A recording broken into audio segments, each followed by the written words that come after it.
Olá, nós agora iremos para a aula de Introdução à Microeconomia. Nós trataremos especificamente das estruturas de mercado. Mas, para nós entendermos como elas se construíram ao longo do tempo, precisamos primeiramente entendermos o que é mercado. Nós partiremos de dois pontos. Primeiro, o conceito primitivo.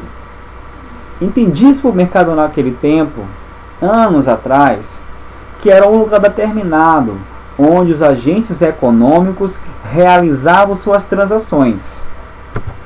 Pela figura que nós temos agora, o mercado da alegria de Penafiel, a gente vê um aglomerado de pessoas comercializando, onde há os produtores e fornecedores de produtos e os consumidores.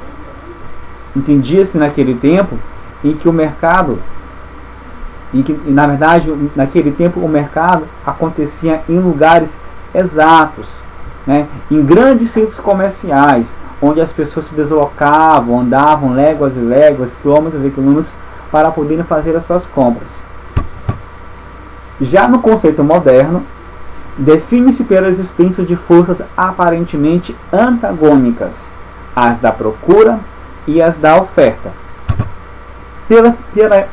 Pela imagem, nós temos uma ilustração de pessoas comprando, e essa compra ela pode ser realizada, na verdade essa comercialização pode ser realizada via internet. Isto é, aquela ideia, aquele conceito que se tinha de mercado fixado em um lugar, já não existe. O que existe agora é os produtos que são fornecidos pelos produtores, pelos comerciantes, e o desejo de adquirir, o desejo de comprar do consumidor. São esses dois pontos que são focados no mercado moderno. Partindo daí, nós entraremos para a estrutura de mercado, sendo que o conceito dela é o seguinte: é a organização das indústrias em si, de várias formas, caracterizando seus bens e os serviços produzidos. Dentro dessa estrutura de mercado, nós iremos destacar as duas principais, que é a concorrência perfeita e a concorrência imperfeita. A concorrência perfeita, ela fala que é uma estrutura mercadológica utópica, isto é, funciona apenas na teoria. A característica do mercado em concorrência perfeita é que, a longo prazo, não existe lucros extras ou extraordinários, mas apenas os chamados lucros normais, que representam a remuneração implícita do empresário. Também vale ressaltar que na concorrência perfeita há padronização de produtos, não há rótulos, não há embalagem. As empresas produzem produtos padronizados. Também vale ressaltar 4 características principais. Livre mobilidade, isto é, os agentes comerciais poderiam entrar e sair quando bem acharem conveniente. A ausência de externalidade, isto é, não há diferenciação, não há vantagem nem desvantagem entre um agente aceitar ou não proposta de outro agente. A transparência de informações entre os agentes e entre os consumidores. A divisibilidade do tempo, da produção, do insumo. Agora nós iremos ver a concorrência perfeita. Todos os mercados que não satisfazem o princípio da atomização ou da homogeneidade do produto final, serviço ou fator de produção, objeto das transações. Isto é, esse mercado ele é diferente, ele é o inverso da concorrência perfeita, onde não há a atomização, que é uma das características da concorrência perfeita. Sendo que a concorrência imperfeita nós iremos dividi-las em monopólio e oligopólio. No monopólio nós abriremos 2 leques, que é o monopsônio e concorrência monopolista. Já no oligopólio, abriremos um leque, que é o oligopsônio. Monopólio. Entende-se por monopólio que é um único agente produtor e ou vendedor ou prestador do produto ou serviço final, sendo a empresa a que está atrelada, responsável por toda a produção industrial. Nós teremos no monopólio as características básicas, que é a planta única, as plantas múltiplas, o preço único, sem discriminação de preço e com discriminação de preço. Sendo que monopólio sendo que a planta única é um monopólio que pode ser de produtos obtidos em uma única planta industrial. Já de plantas múltiplas, já é de uma organização industrial, de várias indústrias. Mas a possibilidade de haver a comercialização do produto a preço único, isto é, preço único. Exclusivamente monopólios naturais. Existe também a situação menos comum de o produto ter preços diversos e menos distante do tempo. É o monopólio com discriminação de preço, sendo que o monopólio sem discriminação de preço, ele vai além do preço único também dos produtos naturais. Um exemplo de monopólio que nós temos a nível nacional, a empresa do Correios. Ela trabalha com correspondência, com correspondência em todo o Brasil, sendo que não há uma outra empresa que concorra com ela. A nível regional, nós temos a SEMAR. É uma empresa que fornece e faz a cobrança de energia. Não há uma outra empresa que concorra com a SEMAR no estado do Maranhão, até nos dias atuais. No monopsônio, existe um único agente comprador ou um grupo de agentes atuando como um todo. Aqui nesta imagem nós temos 5 produtos, que são 5 marcas de sabão em pó. O que elas têm em comum é que apenas uma única empresa produz essas 5 marcas e ela está visando dominar o mercado da limpeza. No monopólio, nós também queremos destacar a concorrência monopolista, que é uma intermediação entre a concorrência perfeita e o monopólio. É a situação de mercado na qual existem muitas empresas vendendo produtos diferentes, que são substitutos próximos entre si. Exemplo, nós temos a Coca-Cola e nós temos a Pepsi. Os dois produtos são substitutos entre si. Quando a Coca-Cola está mais cara do que se consome, a Pepsi que fica barata. Agora, quando o preço da Pepsi sobe, que se consome mais é a da Coca-Cola. A mesma coisa acontece com as empresas de aviação. No caso aqui nós temos a TAM e a LAM, duas empresas que disputam o mercado da aviação. Quando uma oferece serviços mais caros, a demanda da outra aumenta. E quando a demanda da outra diminui, no caso, a da outra aumenta. No oligopólio, é uma forma de mercado que atualmente prevalece nas economias do mundo ocidental. Ele pode ser conceituado como uma estrutura de mercado em que um pequeno número de firmas controla a oferta de um determinado bem ou serviço. No caso das empresas de telefonia móvel e fixa, aqui nós estamos ressaltando quatro empresas existentes no Brasil: a Claro, a Vivo, a Oi e a TIM. Elas trabalham com o mesmo tipo de serviço. O que vai diferenciar acerca de uma para a outra é pequenas coisas, como por exemplo o plano, ofertas, promoções, valores do plano. O oligopólio, nós iremos encontrar dois tipos, que é o puro e o diferenciado. O puro, os produtos são homogêneos, substitutos perfeitos, como por exemplo, indústria de cimento, alumínio e aço, produzem produtos iguais, semelhantes, não produzem produtos diferentes. Esses produtos podem diferenciar no quesito de qualidade. Já o oligopólio diferenciado, os produtos são diferenciados e complementares, não são semelhantes. Um exemplo disso são as indústrias automobilísticas.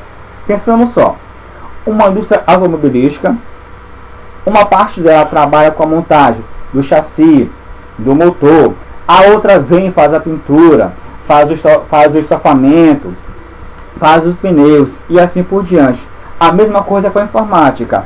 Uma empresa produz a placa, a outra produz o processador, a outra produz o disco rígido, a outra implementa esse aparelhato todinho e coloca o gravador de CD e DVD. Formas de oligopólio, nós temos 4. A primeira, o cartel.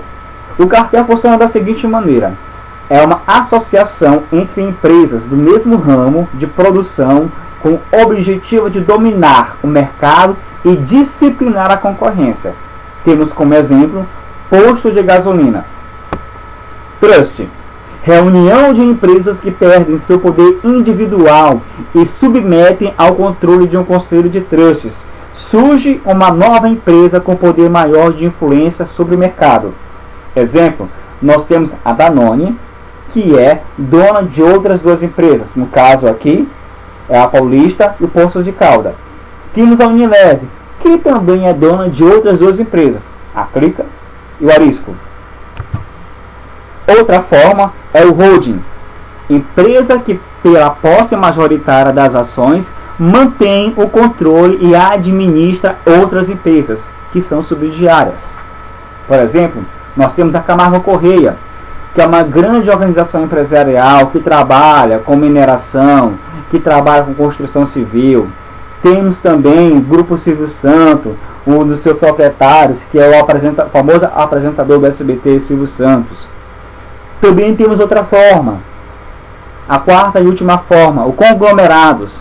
Várias empresas que atuam em setores diversos, que se unem para tentar dominar determinada oferta de produtos e ou serviços, sendo em geral administrados por um holding. Nos exemplos nós temos a Mitsubishi, uma empresa que produz não só automóveis, mas também produz motos e outras marcas e outros produtos. Nós temos a LG Groups, né? A LG é aquela famosa marca de celular. Você, quando vai no seu mercado, vai numa loja, você não vai encontrar apenas celular com a marca LG, mas outros produtos como televisão, um microsystem, um aparelho de DVD, até mesmo um forno micro-ondas, um freezer. E passando para um dos 10 desdobramentos do oligopólio, nós temos o oligopsônio. Esta estrutura de mercado é caracterizada por poucas empresas de grande porte, compradoras por poucas empresas de grande porte, compradoras de determinada matéria-prima. É no caso dos supermercados. Quando você vai nos supermercados, tem aquelas prateleiras enormes que estão abastecidas com uma variedade de produtos.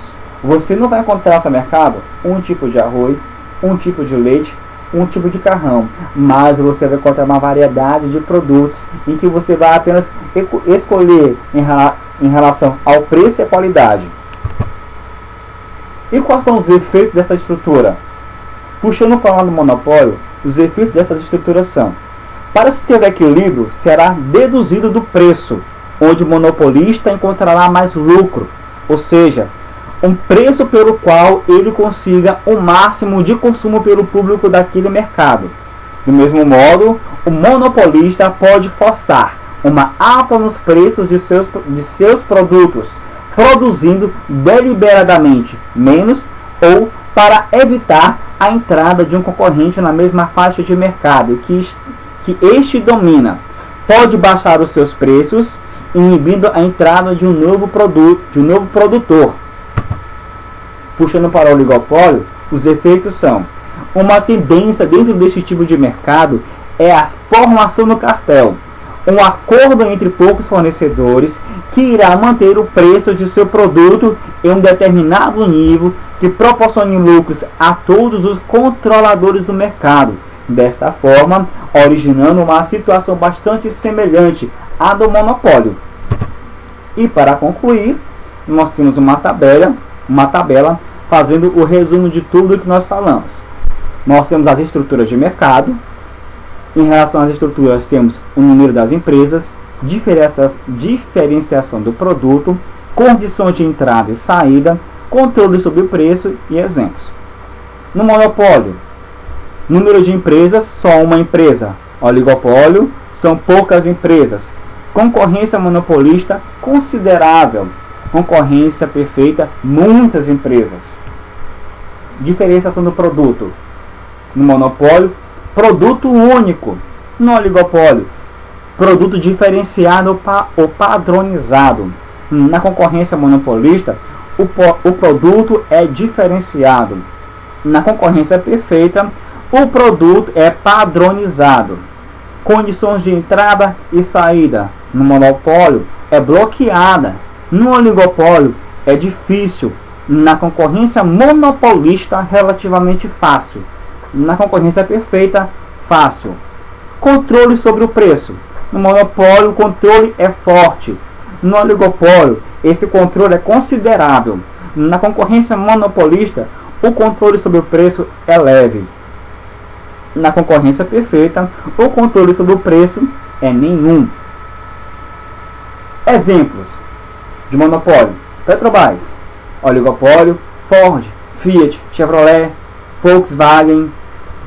Concorrência monopolista, nós temos os restaurantes. Na concorrência perfeita, a maioria dos autores tende por não exemplificá-la, porque não existem. Mas alguns, apenas para ressaltar, dizem que o comércio agrícola, na verdade o mercado agrícola, seria um exemplo dessa concorrência perfeita. E para fechar, queremos agradecer a todos que colaboraram e que esta apresentação possa ser de grande ajuda para o seu ensino e compreensão das estruturas de mercado. No demais, agradecemos a todos.